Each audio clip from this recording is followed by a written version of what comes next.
हुकूमत की तवज्जो इस शोबे पर क्यों आप देख रहे हैं कि दिन ब दिन कम होती जा रही है? जैसे कि जाहिद साहब बात करें कि मीटिंग हुई लेकिन उसके बाद उस पर काम नहीं हुआ। देखिए, हम ना जाहिद साहब की बात से ही मैं थोड़ा सा आगे लेके चलूँ। अब देखें ना, ये जो अब हमें लत पड़ गई है माजरत के साथ, ड्यूटी फ्री हर चीज़ जो ना इंपोर्ट करना, आप IMF उसका सीरियस नोटिस ले रहा है जगह पे। चलें, आपने आउट ऑफ द वे जाके गवर्नमेंट अगर फैसिलिटेट भी करती है तो उसके नताइज भी तो होने चाहिए ना।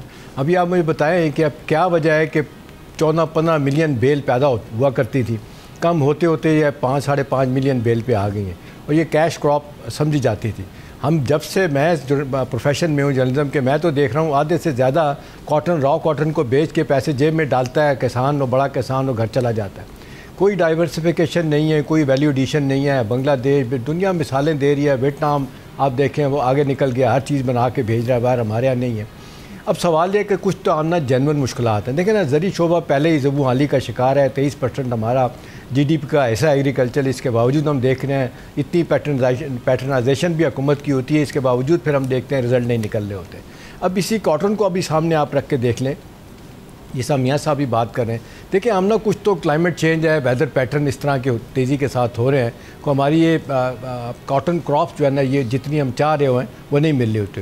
पर एकरेज भी हम देख लें कि उसकी कम होती जा रही है सतह, इंटरेस्ट नहीं लिया जा रहा। फिर क्रॉप के बारे में कहा जा रहा है कि जी वो शिफ्ट हो रही है दूसरी तरफ, क्योंकि इसमें इतने फ़ायदे नज़र नहीं आ रहे होते।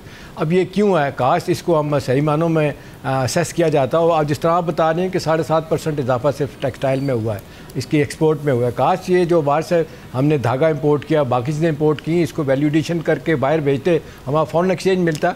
4.5 बिलियन डॉलर आप मुझे बताएं, इतना प्रेशियस फॉरेन एक्सचेंज खर्च करने के बाद अगर नताइज ना निकलें तो मेरा ख्याल है हुकूमत को सोचना चाहिए, अपनी पॉलिसी को रिव्यू करना चाहिए। अब अगला सवाल है कि इसमें कोई शक नहीं आमना कि सूरत हाल ऐसी है, इन एडवोकेट इसमें हम देखते हैं कि इन्वेस्टमेंट है, और इसका ख़ास तौर पर रिसर्च और डेवलपमेंट में PRC एक मेन अदारा है। वहाँ पे आप देख लें जो सूरत हाल है, जिस तरह वहाँ भर्तियाँ होती हैं और जो करप्शन की अलग कहानियाँ हैं। फिर आजकल तो बड़ी बातें हो रही हैं, बड़े बड़े अफसरान पे सेक्सुअल हैरेसमेंट के भी इल्ज़ाम लग रहे हैं वहाँ के ऊपर। उन्होंने क्या करना? आज काश ऐसा होता कि जो शुरू में इतना पैसा लगाया गया था, नई नई क्रॉप्स आती, नए नए पैटर्न आते, तो शायद हमारी सूरत हाल इतनी बुरी ना होती। सबसे इम्पोर्टेंट बात हमने इस वक्त जो बात हो रही है ना, वो बहुत बड़ा चैलेंज है।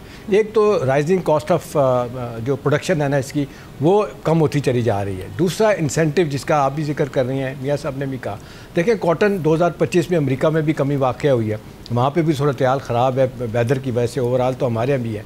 और फिर दूसरी बात है इसमें आमना एक और जो हम बात करते हैं इसकी डिक्लाइनिंग कंज्यूमर प्राइस, ये भी जो है कंज्यूमर डिमांड ये कम होने के वजह से भी जो है ना वो हम देख रहे हैं कि ये कॉटन का जो हम देखते हैं सेक्टर, इसमें हमें मुश्किलात का सामना करना पड़ रहा है।